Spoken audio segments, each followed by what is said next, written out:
స్థానిక హవేలీ ఘనపూర్ మండలంలోని మూతాయికోట లింసాంపల్లిలో జిల్లా కలెక్టర్ రాహుల్ రాజ్ వర్షంతో కొట్టుకుపోయిన రోడ్లను, తెగిపోయిన చెరువులను, చెరువుకు పడిన బొంగలను మెదక్ జిల్లా కలెక్టర్ రాహుల్ రాజ్ పరిశీలించారు.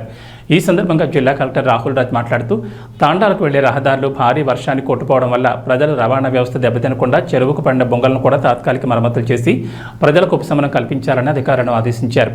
ఈ కార్యక్రమంలో హవేలీ కనపర్తి తహసీల్దార్ నవీన్, మెదక్ తహసీల్దార్ లక్ష్మణ్ బాబు, ఇరిగేషన్ అధికారులు, సిబ్బంది పాల్గొన్నారు.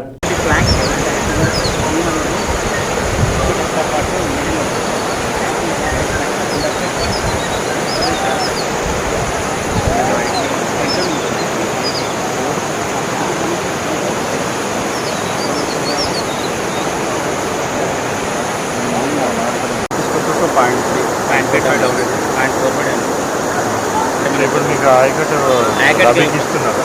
ఇదే కదా ప్లేస్ కూడా నార్మల్ ఇచ్చింది కాదు, బట్ ఏంటంటే కొద్దిగా ఎక్కువ పోతుంది, అడిషనల్గా పోతుంది, కొద్దిగా విడ్త్ పెరిగి ఉంటుంది.